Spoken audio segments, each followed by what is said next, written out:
This is Hannibal from thehannibaltv.com with a quick review from this week back in 1992, the week of August 10th, 1992.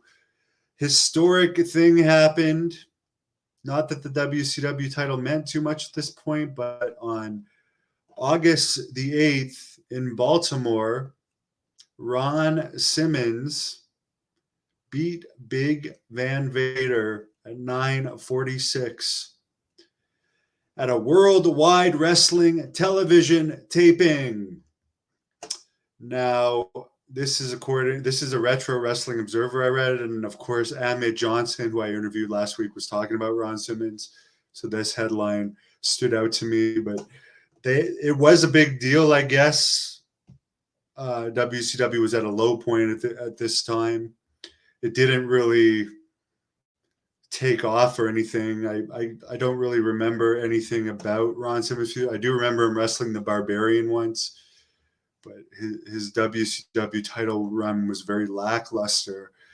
But I found it interesting that this event took place in Baltimore, and they had to do a promotion where if you bought one adult ticket, you would get 2 kids' tickets free. So that basically buy 1 ticket, get 2 tickets free, and the house was only $35,000. So you can't say that match was a good draw. Apparently there was 8,000 total in the building, but $35,000 is not a great house. We've had Great North Wrestling events over $35,000 houses. Question mark. You feel like WWE should do something where once a year they have the old timers wrestle? I would watch that. I would definitely watch that. Anyways, there you go. Ahmed Johnson, by the way, who I interviewed last week, was the first Intercontinental Black champion. So there you go.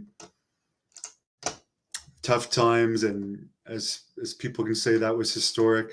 I don't know if Ron Simmons was ever a draw, to be honest with you.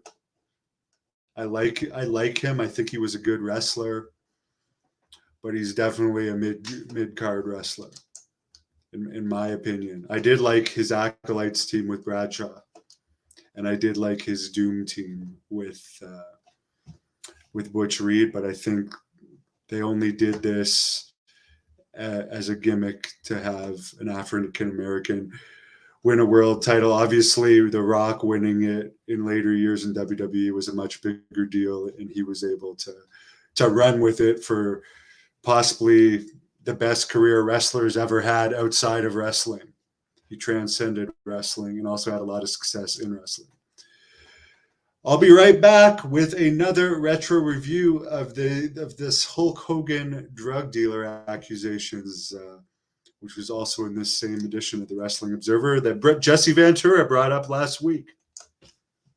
Thank you for watching the Hannibal TV. Please like this video if you enjoyed it, and click the subscribe button to not miss any of our latest shoot interviews, match videos, or news.